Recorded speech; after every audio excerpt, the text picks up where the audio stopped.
The sand is already glowing red before the sun has even cleared the horizon, and somewhere out there, beneath the dunes of southern Morocco, lies enough untapped solar energy in a single afternoon to power the entire continent of Europe for an entire year. And for the last decade, a small group of engineers has been quietly trying to figure out how to steal it. Not steal it from Morocco exactly. Steal it from the sky. Steal it from the desert that has been hoarding it for 10,000 years. And then send it as raw electricity through a single black cable laid across the floor of the Atlantic Ocean all the way to a quiet stretch of coastline in southwest England. The cable would be longer than any cable ever built by human hands. It would cross 4,000 kilometers of seabed, and descend into trenches deeper than most submarines can dive, run silently past the coasts of Spain, Portugal, and France without ever touching them, and finally surface in a small Devon village called Alverdiscot, where it would plug directly into the British national grid. The price tag, depending on which cost estimate you read, sits somewhere between $34 billion and $90 billion. It would be, by any measure, the most ambitious energy project ever attempted on planet Earth. And in June of last year, the British government quietly walked away from it. To understand why this cable was ever conceived, you have to start with a problem that Europe has been pretending to solve for 30 years. The continent is running out of clean power. Its winters are long, its skies are gray.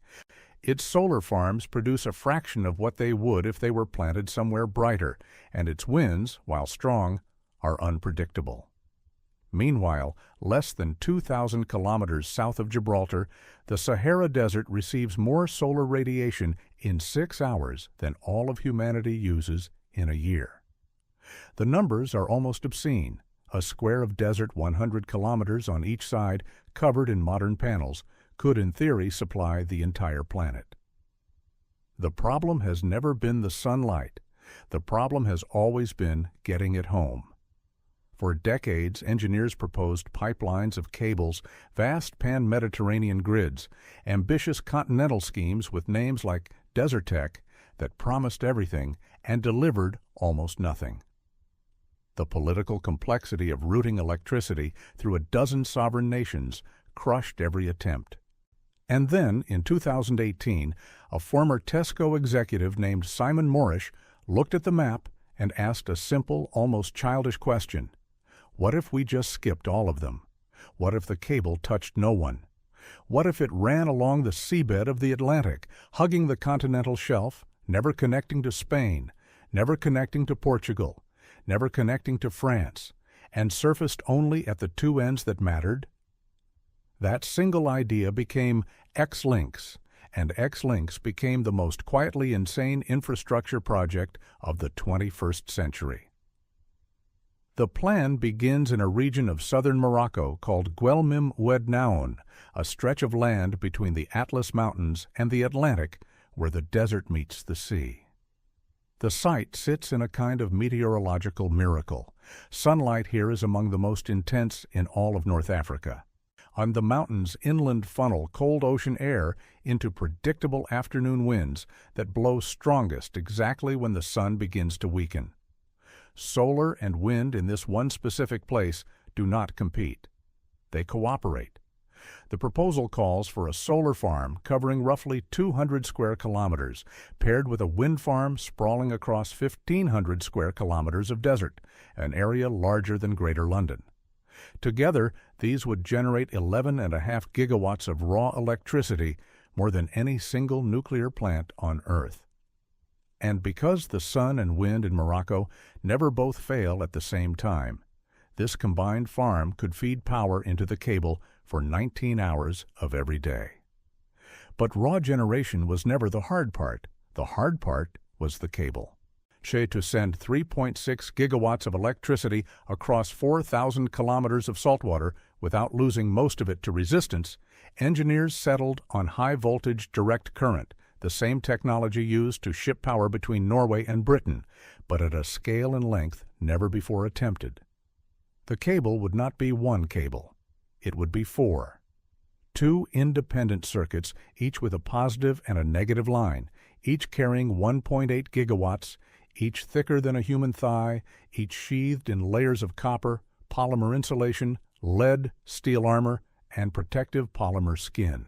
Manufacturing a cable like this is not something you can outsource. There was no factory on Earth capable of producing 4,000 kilometers of it. So the project built one, on the western coast of Scotland, and at a former nuclear site called Hunterston, an entirely new facility began rising from the ground, designed to do nothing but spin this single cable, day and night, for years. The factory would employ 900 people. Its first apprentices were hired before the walls were finished, and once production began, the cable would be wound directly onto specialized laying ships, vessels longer than 2 football fields, each carrying thousands of tons of coiled cable in their bellies, sailing slowly south along a route engineers had spent years mapping. That route is its own quiet engineering miracle. A direct line from Morocco to Devon would have to cross the Bay of Biscay, where the Atlantic seafloor plunges into abyssal depths beyond 4,000 meters. No cable can survive there. Repair would be impossible.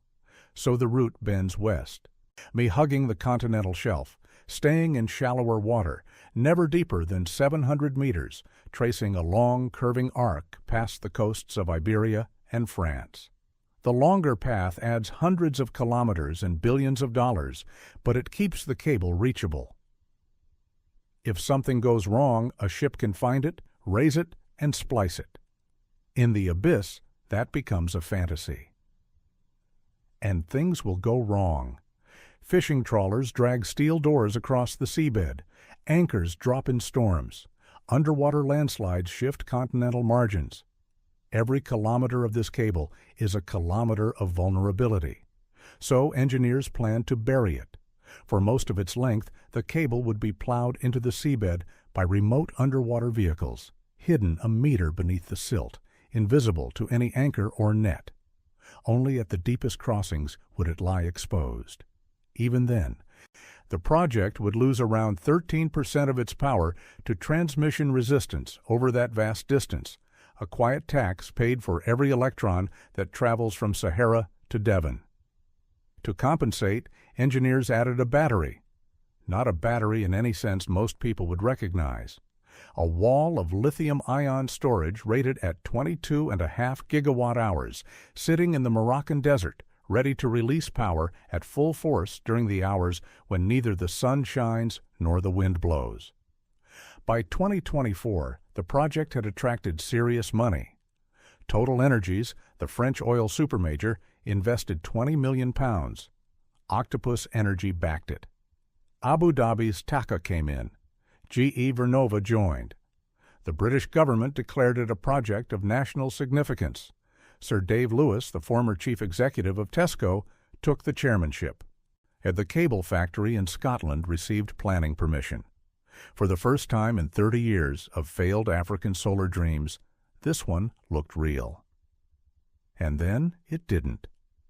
In June of last year, the British government quietly announced it would not provide the contract for difference, the long-term price guarantee that the project needed to secure its financing.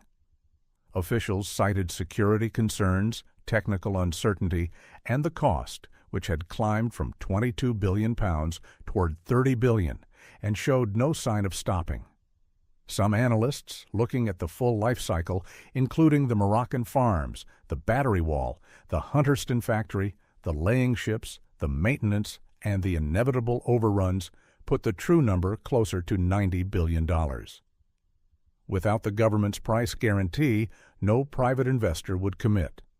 The project did not die. It went quiet. The factory in Scotland still stands. The Moroccan land is still secured, the route is still mapped, the engineers are still there, and so the question that hangs over the whole story is not really whether the cable can be built. The Scottish factory could spool it, the ships could lay it, the desert could power it, the grid could receive it. The question is whether any single nation in this fractured century has the patience to wait the decade it would take, the political stomach to spend the money, and the trust in a foreign desert to bet its winters on it. The Sahara has been waiting 10,000 years. It will wait a little longer. But somewhere out there, in a quiet office in London, the cable still exists on paper. 4,000 kilometers of black line drawn across an ocean, waiting for the moment a country decides that the most ambitious energy project ever conceived is no longer impossible, only unfinished.